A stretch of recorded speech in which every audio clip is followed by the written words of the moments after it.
D'Amato lives to torment GM Kenneth Logue. Logue, hear me now. You are a pathetic excuse for a human being.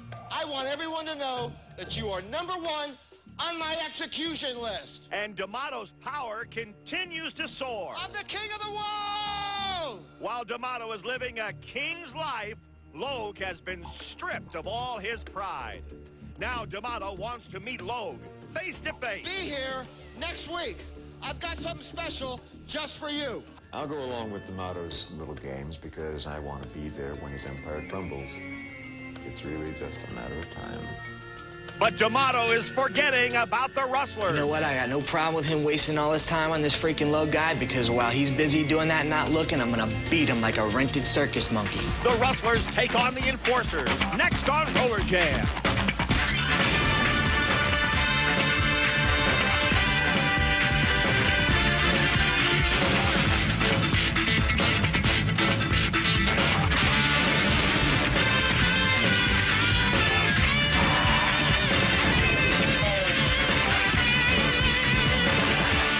Welcome to Universal Studios in Orlando, Florida, and the World Skating League. I'm Broadway Danny Wolf, kicking tonight's show off in the locker room area. The reason I'm here?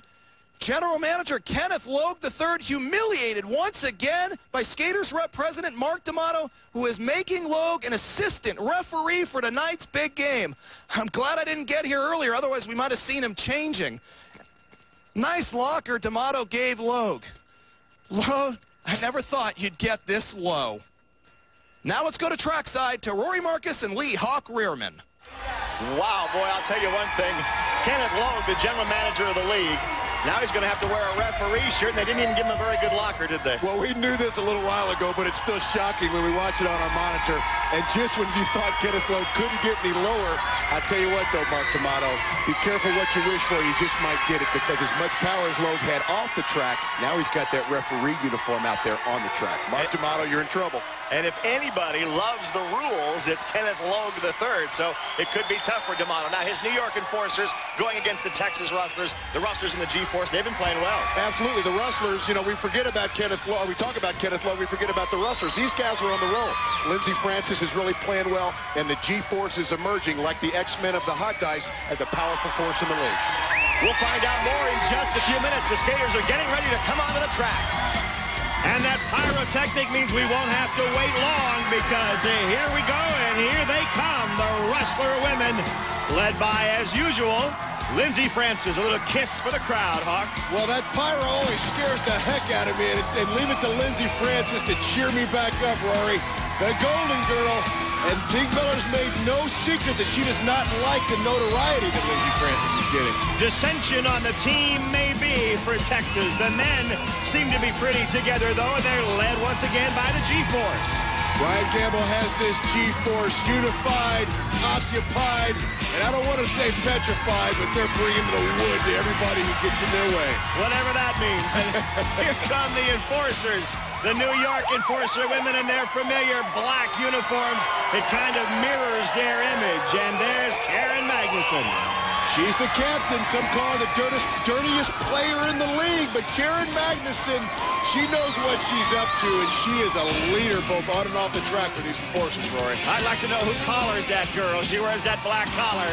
And here come the Enforcer men. Speaking of collars, that's more than a collar on the Big Nasty. That's a choker. Speaking of choker, last time we saw him, or one of the most recent times we saw him, he was choking Kenneth Logue. Mark D'Amato is extremely happy and looking forward to this game because he has relegated the general manager, Kenneth Logue, to refereeing duties for this contest. So D'Amato's coming out here thinking he's really pulled off a coup and sent the general manager into the striped shirt.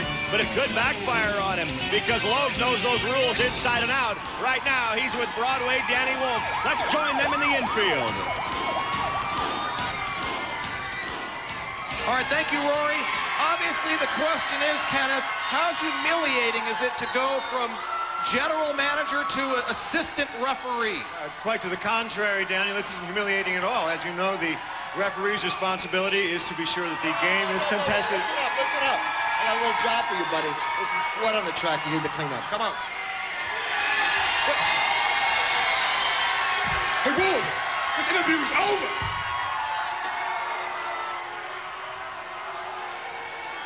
Well, Kenneth Lowe's trying to put a good face on this, but this is just as humiliating as it can get, Rory.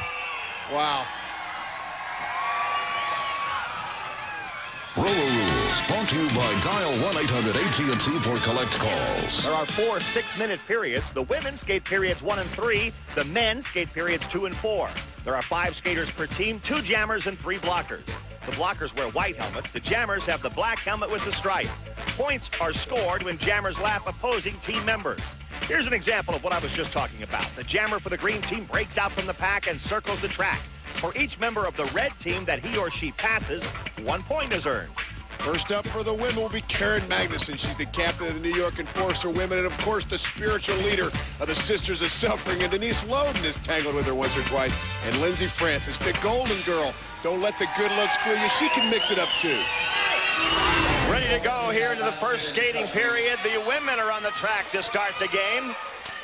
There's one with number 1. First period underway, and Adrienne Medrano gets out first for the New York Enforcers on the first jam of the day.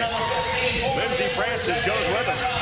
As of right now, I guess you'd still say she's the roller derby queen, although it's very much in question. And there's a referee in the infield who might know something about it by the name of Kenneth Logue. And I'm sure he'll have his hands full with Mark D'Amato all night. But right now, the women, Lindsey Francis takes Medrano and just rolls her down like a little net and comes to the back of the pack where Karen Magnuson waits. Magnuson's tough to get around. And now she grabs Francis in the same way and throws her into the rail. Down goes the Golden Girl. Still 13 seconds left in the jam. Let's see if the Enforcers get any points. Medrano has gotten up, recovered. Tink Miller grabs her, and that's the end of that. No points on either side. If you're looking to remodel the Golden Girl and make her not eligible for the roller derby queen, well, right there you see the head flop back. Wow. See that front row of fans? They like that. They wanted to come right into their laps. Still no scoring in this game. Laura Heiser gets a whiff of the Texas Rustlers, and she's out there being chased now by number 18 for the New York Enforcers. That's Christine Cosson. As they go out together, you'll see a lot of Laura Heiser. Great skater, good on the jams. And she takes Cosson down. Tink Miller comes back, and they set up a play. I think the play is follow me. There's one. There's another one. Heiser comes up to Magnuson, but she called the jam off. She got 2 of them. It's 2-0 Rustlers. Rory Marcus and Leah Hawk-Rearman back in Orlando, where the New York Enforcers have yet to get on the scoreboard against the Texas Rustlers. It's 2-0 here in the first skating period. Karen Magnuson trying to get her jammer out. Courtney Barlow, and there she goes. That black leather outfit looks better every time we see it. Well, it's something to look at. You know what? Let's just look at it. But seriously, she is a jammer, and she's been doing very well as of late, Rory. This is the first jam she's out. I think the Enforcers came out playing defense. Now they figure they better play some offense. Well, Kenneth Logue, the general manager who's in there refereeing, he offered to clean those uniforms after the last game. They wouldn't let him. I'll clean them. Down goes Lindsey Francis, and now it's just the 2 New York Enforcer jammers, Lauren Adams and Courtney Barlow, out there with a chance to score. But this is a tough duo to get past. Let's see if Janet Abraham can help out. That's what I thought. She helps out in a big way. Just throws aside Carrie Johnston and Tink Miller. And the Enforcers are on the scoreboard. Janet Abraham sometimes gets off to a little bit of a slow start. But here you see Janet Abraham breaking up the double block. I think I might have been able to fit through that hole right there, the Janet Abraham. Look at the power that she possesses. That's why they call her the Abrahammer. 4-2 now. The Enforcers have grabbed the lead. Here in the first period of this game between the Enforcers and the Texas Rustlers. If you've never seen the Enforcers, they're in black and they're tough, and their leader on the men's side is Mark D'Amato. And he'll be out there with one of the referees in his sights, Kenneth Logue, when they come out in the second period. But right now, the Rustlers have the advantage on this jam. Laura Heiser trying to knock April Tootle off her feet. And with the assist of Lindsey Francis, she does it. Well, one of the reasons why the Rustlers are so much more successful this year, Rory, is they have more weapons. Laura Heiser had to do a lot of this herself last year, but Lindsey Francis, the Golden Girl, has been a great addition of firepower. And a great whip to Lindsey Francis. They knocked Magnuson down, and they both passed her to score a couple of points. They got 2, and they tie it up at 4. Nice maneuver by the Golden Girl, Lindsey Francis. Well, and of course, she never misses an opportunity to take her helmet off and show those golden locks. But I was just talking about the addition of the firepower. Karen Magnuson, a force in this league. When you got 2 of them coming at you, Karen, you're right. Hands up in frustration. They always get up and look like, why are you doing this to me? And then the next play, they do it right back. And look, Tink Miller, I believe, just put a jammer helmet on, Rory. What are these Rustlers up to? A little bit of change of strategy, maybe. And look at her go. She's out after Courtney Barlow. And if I was Courtney, I'd accelerate because Tink Miller's chasing. And that's why I'd accelerate. Down she goes. And you get a good shot of the skating style. You know, people look at her because she's such a large, I guess, non-finesse player many times, but she's got a very good skating style, and you saw her make up a lot of that track very quickly, Rory. Look at her get her speed up and run into a 3-woman block. So far, she hasn't been able to get through. She'll try it again. She's going to try it up high this time, and Abraham puts her elbow right into her face. To Lisa Miller, trying to get through this wall. She'll try it again. If at first you don't succeed, keep trying. 5 seconds left in the jam. She's got 1 more run in her. Oh, and down she goes on her back. And Magnuson's there, not to give her condolences, but to get into her ear and say, don't try that again. Well, I think they're swapping recipes for muffins, Rory. But right there you saw an oldie but a goodie. The 3 remaining sisters of suffering. Karen Magnuson, arms up in jubilation. Of course, we know Janet Abraham and, of course, April Tootle right there. They're the sisters of suffering, the 3 remaining, and oldie but a goodie. Wow. Speaking of oldies, let's spin Mark D'Amato out onto the track for period number 2. He'll be going up against the Texas Rustlers, of course. We're talking about the G-Force and Brian Gamble. Stay with us. We're tied at 4. If you think Roller Jam is exciting on TV, wait till you see it in person. Roller Rage 2000 is coming to a city near you. Roller Rage 2000. Tickets are on sale now. We've completed 1 period. We're tied up at 4. The Enforcers and the Rustlers. Broadway Danny Wolf is in the infield with one of the more calm, reserved, and soft-spoken members of the World Skating League, Tim Washington. Danny? Well, Rory, I don't know about how soft-spoken it is, but I just came from the Rustler bench. And they said the Big Nasty is going down tonight.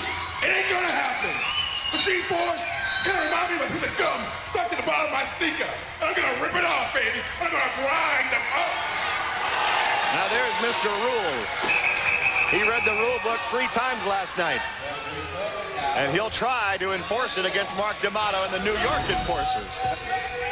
I don't want to know what this guy did 3 times last night, Rory, but Mark D'Amato, we don't have to say anything about it. I think Bill Barker can say a thing or two, but Brian Gamble, he's a former member of that 5-borough lineup. He has found a new home here in Texas, and he's ready to bring out the Air Ninja to the New York Enforcers.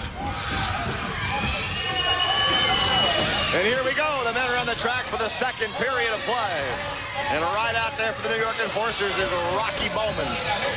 And with him, for the Rustlers, that's Jason Beckstein. Bowman and Beckstein, if you need a good lawyer. Whoop, Bowman goes down, and Beckstein tripped over his head. Little shot to the head from Rocky Bowman, and he gets the lead in the jam. Glances back over his shoulder and says, I thought I got rid of that guy. Well, it's tough to keep him down once you knock him down once. Jason Beckstein finds D'Amato back there, and David Glennie is blocking for the Rustler. Sends Bowman into the rail. Now look out, what's D'Amato got in mind? He's got a headlock on Beckstein. Oh! You're out of here!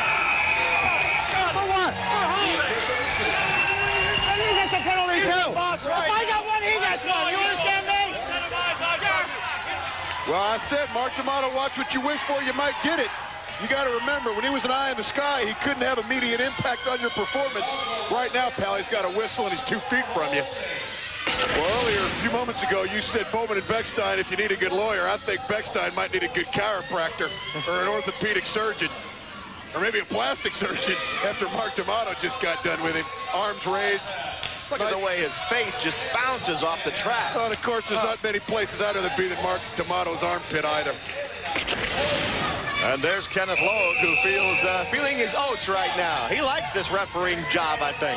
Well, let's see if the G-Force can take full advantage of this power play early. These guys are fast and furious. They're on a roll, and now they're 1 man up. See if the G-Force can take advantage, and look who's out with Gallagher, the big gun. John Morrissey goes with him. Morrissey, one of the real veterans in this league. But he's got Gallagher right there to take his legs out from under him. Looks like Morrissey might have hit his face into that upright, and Gallagher goes on by himself. Now, when Gallagher gets to the back of the pack, here's the guy that just promised to rip his skin off, Tim Washington. Caution stickers on his arms. Gallagher says, yep, he's tough, all right. Let me try him again. There's the grab. He spins. He turns to face him. Oh, my gosh. He picked up Brian Gallagher, all 6 feet, 170 pounds of him, and just threw him away. And Lowe's going to penalize him. Penalize him. You ought to have him arrested. You ain't no ref. Corbin came over and said, what's the penalty? And he said he choked him. Justifiably so. You see right here a crowd committed against humanity, I think. I think we're going to involve the UN in on this one. Is Brian Gallagher of the G-Force. The only force right there was his head hitting the track at the hands of the walking crime scene, Tim Washington. I'll have to ask Logue to show me where in the rule book it says you can't choke somebody and throw them on their back. But into the penalty box goes Washington, and it's another power play for the Rustlers. Marcus Abrera gets out there for the Rustlers, and he sends J.R. Widener into the rail. The Rustlers lead the game 6-4. Now D'Amato out of the box and back there to block again. D'Amato waves that right arm and says, come get some of this, but he's taken down from behind by Brian Gamble. And Logue standing right there says no penalty. Oh, D'Amato, he might have opened a can of worms by making Kenneth Logue a referee. He better reassign him to the hot dog stand. Well, right here you see the approaching Marcus Abrera with the jammer helmet on, but check out the move. I don't know. I'm not sure if that was the Air Ninja, the patented move by Brian Gamble, but whatever it was effective. And did you see Logue right there, right on top of the play? Arms out to his sides as though to say, no, that's clean. I like that play. 9-4, the Texas Rustlers have taken advantage of not only this game, but the refereeing, and they lead it by 5. They get Chris Cheadle out there, and with him is Fred Eichhorn. Boy, Eichhorn's a good skater, but then so is Cheadle, who turns around and knocks Eichhorn down into the rail. Washington's back. He's out of the penalty box. He readjusted the yellow caution strips on his arm, and he's back blocking.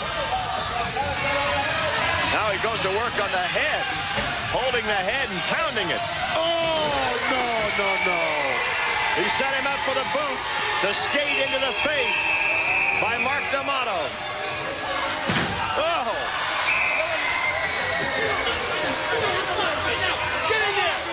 Logue's over there yelling at D'Amato again. Washington and D'Amato inflicted the damage. The Rustlers did get a point out of all of that. They might have gotten a point, but there was a lot of infliction of punishment that is going to take its toll later in the game. But I have to comment, there's a lot of beating, and there's some beating right there by Tim Washington, who sets up Chris Cheadle for the boot of Mark D'Amato. And I've never liked this move, Rory. This one always scares me. But I think Kenneth Logue is really homering these New York enforcers. He's taking full advantage of those stripes he's got on. and he's given the Rustlers a lot of slack, and the Enforcers none. And look now, it's 5-on-3 because he penalized both D'Amato and Washington. So the Rustlers have not only a 10-4 lead, but a 5-on-3 advantage on this jam. John Morrissey's out there again for the Enforcers. Trying to stay up. Whoa, he couldn't do it. And on with the jam goes Brian Gallagher, the kid from Boston. That leaves Dan Gavani back to block. The day Gavani was born, they said, here's a roller derby baby. And he's back there blocking against Gallagher.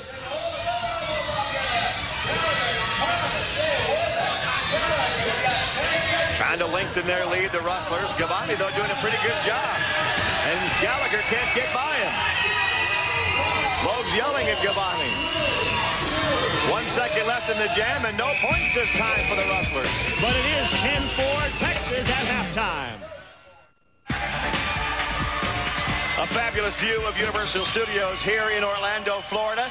And a terrific game going on inside in the World Skating League between the New York Enforcers and the Texas Rustlers. The Rustlers lead the game 10-4, and they have taken big advantage of one of the referees, Mr. Kenneth Logue, who's in there, much to the chagrin now, I think, of Mark D'Amato. Well, I don't know much, but at the top of the show, I said, Mark D'Amato, you've got a man in stripes out there who does not like you, and that has been the difference here. It's 10-4. It could have been a lot worse if Dan Gavani had done some great blocking there, but this is going to plague him all game, and as long as he's in a uniform, Kenneth Logue, Mark D'Amato, what are you thinking about? Foolish move, young man. It has led to power plays for the Rustlers, and it has led to a lot of Rustler highlights in this game. Well, Talisa Miller and Lindsey Francis, I don't know if they're friends off the track, but they both got off to a quick start. You saw Tink Miller, then you saw Lindsey Francis showing the Sisters of Suffering a little of their own medicine. But the Sisters of Suffering came back with a vengeance late in the first period, Rory. Well, Talisa Miller didn't have it all her own way, but on the men's side, look at the big nasty. He throws people around like they're garbage cans. One question that has been lingering here in the World Skating League and never seems to be quite resolved is who really is the roller derby queen? Maybe we'll find out more now from Julie Lynch. General Manager Kenneth Logue's roller derby queen contest was a total farce. Allegations of vote tampering and foul play are running rampant here at the WSL. And if you can believe it, even I'm under league investigation. Who really is the roller derby queen? I won the title of roller derby queen, fair and square. Those beasts, Denise and Stacy, only attacked me because they were jealous. Sundog Denise Loden's got a different point of view. No, Danny, my name was on the envelope. I obviously won, okay? And I really feel comfortable wearing it now because since Lindsay had it on, I had it flea dipped and I had it sprayed with slut repellent. So I feel really good wearing it now. Quake Stacy Blinch is convinced it's her. Everybody knows that I won. I won through dedication, commitment, and excellence. I won roller derby queen.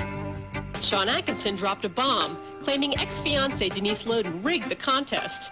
Sean's being his usual immature self. I break up with him, and he feels like he has to drag my name through the mud. But many feel GM Kenneth Logue had this planned all along.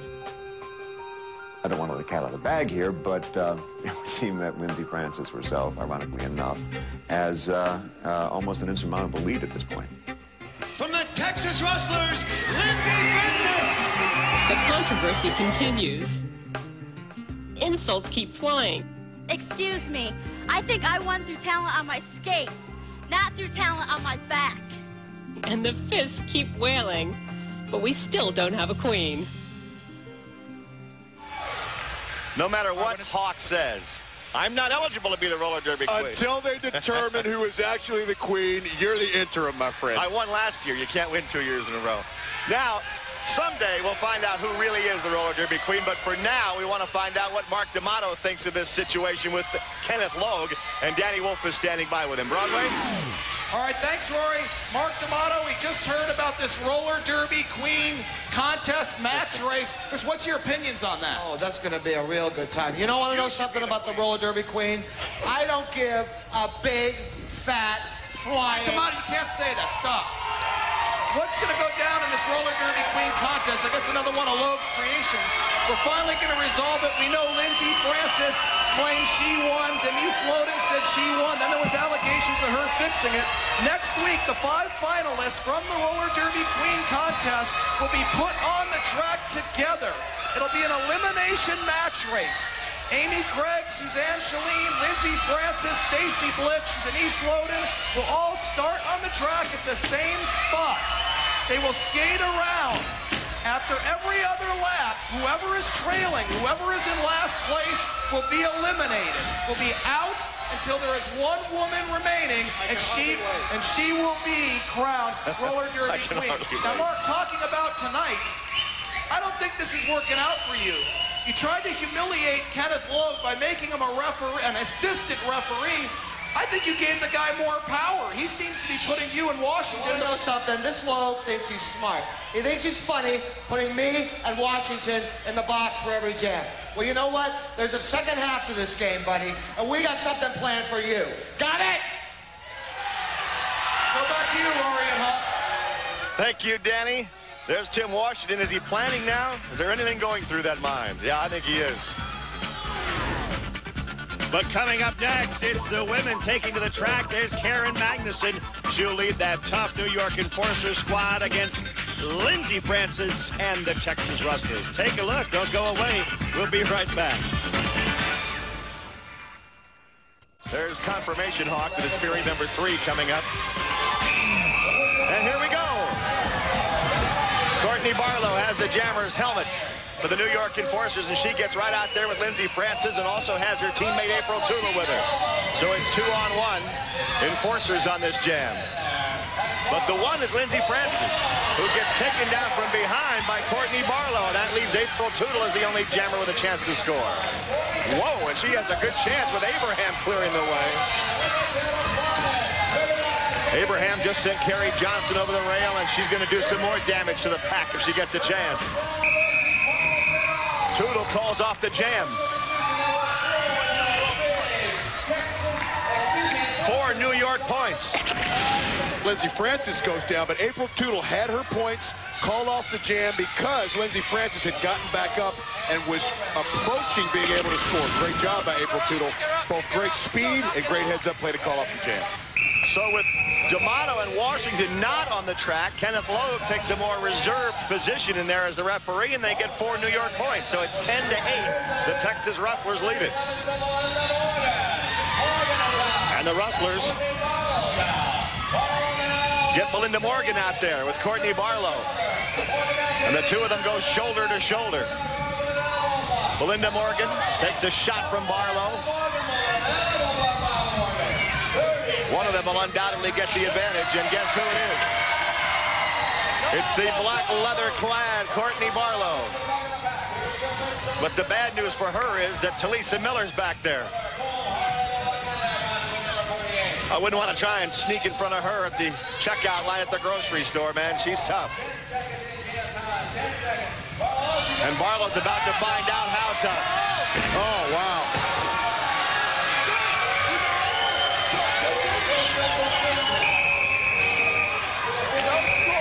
Now Abraham gets into it with Tink Miller. And look at the two of them pulling each other's cheeks. Well, these two are built a lot alike, Rory. And everybody knows here in the World Skating League, like players seem to develop rivalries. But you're absolutely right. Courtney Barlow, they call it a Texas Bulldog. What better to do it than a Texas Rustler? And who better than Tink Miller to take Barlow down? That's Sean Corbin, the referee, you hear, trying to get the pack together, get the jammers together. They have to start and back. They're wearing the black helmets. And your favorite skater, Janet Abraham, has grabbed the jammer's helmet. Well, periodically, Tim Washington of the men, the 5-borough lineup, or Janet Abraham of the Sisters of Suffering will get out there either for shock value or for some reason they think. But I don't know, Roy. I always question this because Janet Abraham just has a tough time getting around there. And she's taken right down on a much faster Tink Miller. And they were just fighting. Now Tink got some revenge. And she's going to get up and try and score some points. I have a feeling Abraham is going to get up and try and block her, although it looks like Abraham might be a little bit hurt right now. She's up against the rail and not moving. So Tink Miller comes on now to the back of the pack and gets by Magnuson easily. Not only can she block and is she strong, but boy, she can skate. She's picked up 2, maybe 3 points already. and calls it off. And Abraham goes after her. Oh, Abraham's going to try and dump her over the rail. She's mad. She was hurt. She's recovered all of a sudden. Come on, baby! Bring it up. Well, Talisa Miller had disposed of her early in that jam. I think she got a little well rested. Let's go. Abraham got knocked down and went knees first into that little railing down there on the bottom. But what an arsenal for Tink Miller. She can take down Janet Abraham. She can mix it up with the Abrahammer, but she can get around and score a bunch of points because she's that kind of an athlete. Great job, Tink Miller, a rising star in the World Skating League, and a frustrated Janet Abraham. Grimace on her face. Yeah, she was hurt, I think. I think her pride might be hurt a little bit more than her body.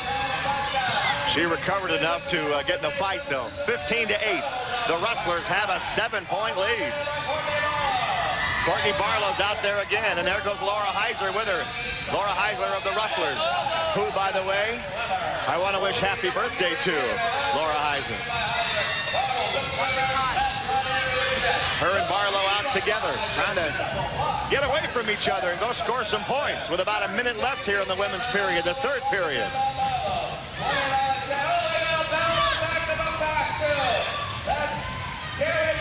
Neither one of them could get rid of the other one. Magnuson and Johnston back to block for their respective teams. So far, no scoring. Good job done by the blockers. Whoop, Barlow just slipped by Carrie Johnston. 2 seconds left in the jam.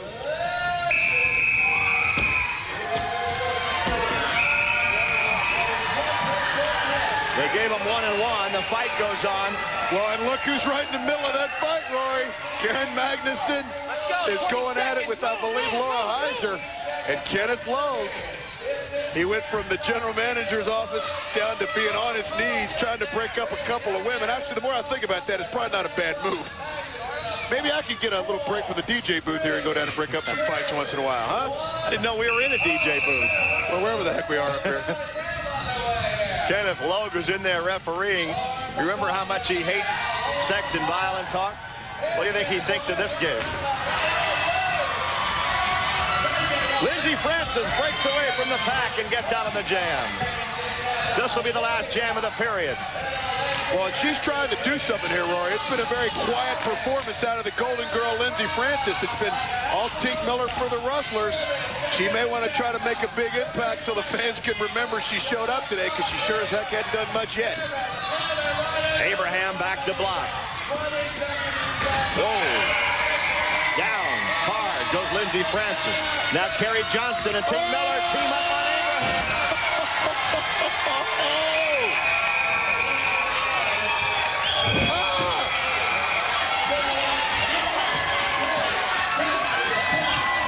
Boy, Tink Miller doesn't back away from anybody, and Magnuson wants to go find that out firsthand.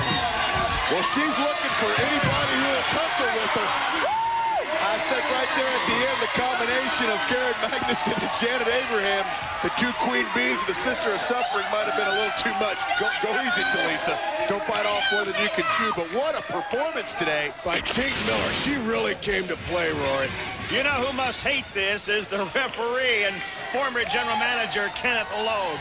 He's right in the middle of it all. Well, the men are getting set to come back with the Rustlers leading this game 17-9. Mark D'Amato and the big nasty Tim Washington. I know these guys look like statues right now, but they'll be moving fast in a minute. Stay with us.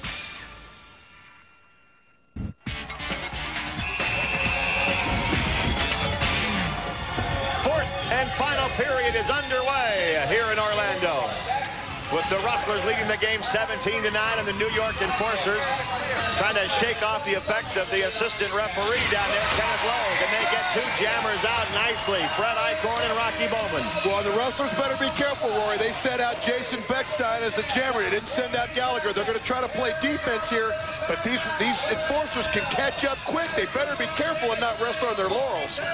David Gleddy is back there to block, but Washington grabs him and throws him into the rail. Look at that. He's using his head. And I mean that literally. There's his pal D'Amato over there to help out. And look at the referee, Kenneth Logue. Well, he was clipped by Mark D'Amato, either intentionally or unintentionally. This fight's gone out into the aisles. Oh, this has gotten out of control. Logue's overmatched. That's enough. That's enough. You're in the box. You're in the box. You're in the box. Because you're always fighting. Get in the box. You want to? You want to? You want to get in there? Get in there! Oh, wow. He's not done yet. Kenneth Logue and Sean Corbin trying to make order of this. Well, Logue got clipped by D'Amato as he went by. He wound up on the ground as though nobody would see that. Well, Washington and D'Amato have had plenty of time to talk things over as they've been sitting in the penalty box most of the night. And their team is suffering because of it. They're down 17-11. And only 4 minutes, 15 seconds to go in the game. And now the Rustlers once again have the only jammer out there. Well, and remember, they've got 5 players, and the Enforcers only got 3 with Washington D'Amato in the penalty box. Gallagher's trying to take full advantage, Rory. Gallagher comes up to Fred Eichhorn. Eichhorn says, come on. We may only have 3, and now they only have 2 because Eichhorn's rail. Gallagher leaps over another one. That leaves Gavani in the pack. Gallagher comes up to Gavani. And remember, if he laps all 3, he gets the point for the 2 guys in the penalty box. He's going to get them all, Rory. He's making them look bad. Gallagher's having a huge jam. Back up to Eichhorn again, who misses him again. And he calls it off. He only got the 2. He never did get Gavani, so just 2 Rustler points there. Now D'Amato and Washington get up and say, excuse me, Mr. Referee, can we go back on the track? He says, yes, you may. Well, it could have been a lot worse into that jam, Rory. They only got by 2 of the 3 Enforcers. If he would have passed the 3rd, he would have got all 5. Tough break, but they still picked up 2. And it seems still to be backfiring for the New York Enforcers. 19-11. Eichhorn slips down in the jam, and once again, the Enforcers, Chris Cheadle's out there all by himself. Boy, they've had it all go their way in this game. Eichhorn's trying to catch him from behind, but Cheadle has a big lead. Washington and D'Amato are way up near the front of the pack. What do they got in mind? You're about to find out, I think. Someone go! Look at Logue. He's yelling at Washington and D'Amato. They're just standing there. Oh, no! Oh, I've seen it all! You would have thought they were setting up for a block or to stop a jammer. They stood there and waited for Logue to come up. That was all for the referee. The close stance, he's out of here. You asked for him, you got him. I have seen it. You hear that? You asked for him, you got him. And that's very true. Mark D'Amato has been tossed from the game by Kenneth Logue. And here's what precipitated the ejection. I don't know, do you call this an angel of death when it's against a referee? Oh, there's nothing angelic about this. You're just seconds away from the fastest game on TV. In 1 hour, it's Monster Trucks on Motor Madness. Now, ram this, jam this on Roller Jam. Thrill Zone Friday on TNN. Mark D'Amato needs directions to get back to the locker room. He'd like to plant a mouse in that little locker that Logue has.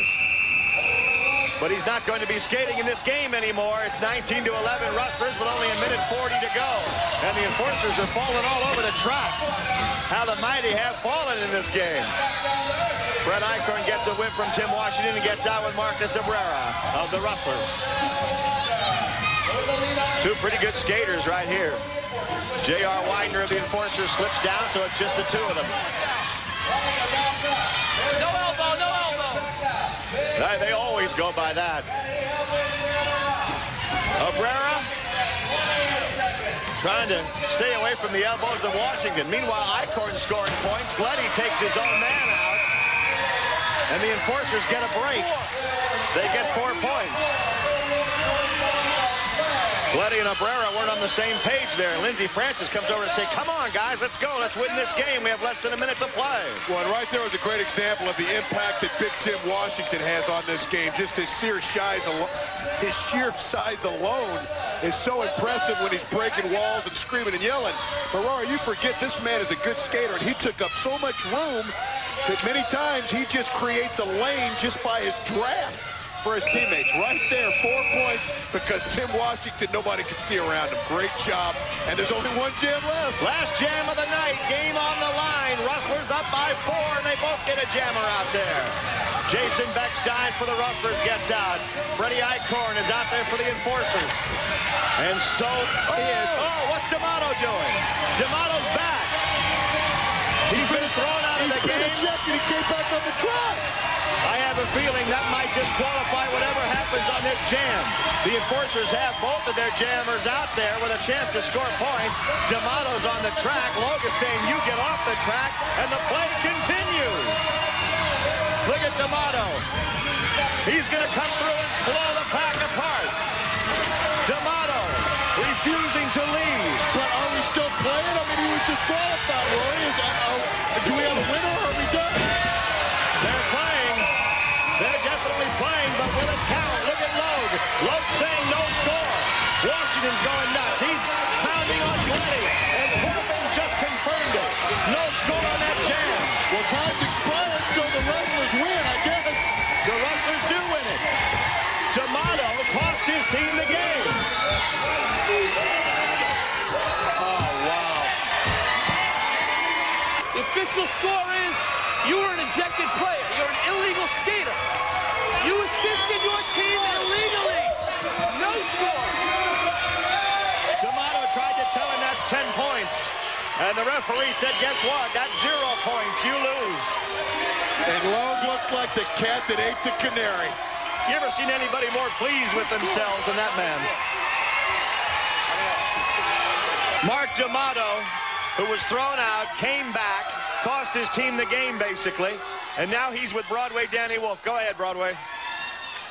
All right, Mark D'Amato, what were you doing? You were thrown out of the game. I think you cost your Enforcer team the win. You want to know something, Logue? I've only begun. I have only begun. You hear me? Here comes Kenneth Logue.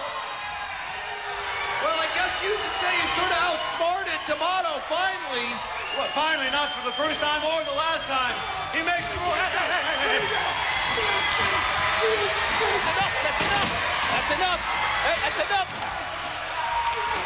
That's enough. That's enough.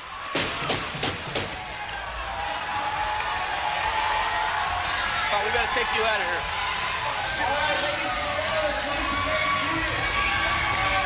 We might have to get the track repaired because Tim Washington almost put his fist through it. But when they go back to the locker room, they lost the game. And D'Amato's gamble did not pay off, making Kenneth Logue the referee. And I'll tell you what, there he is, the Sultan of Smug right now, Kenneth Logue. Well, the smirk on his face says it all, but what we're waiting for is to truly find out who is the roller derby queen, folks. You won't want to miss it.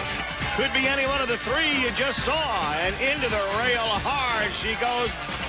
Big nasty, throwing people around. However, his team lost the game. That's just the first half of our doubleheader, though. So stay with us. More Roller Jam is coming up. For Lee Hawk Rearman, for Julie Lynch, for Broadway Danny Wolf, I'm Rory Marcus.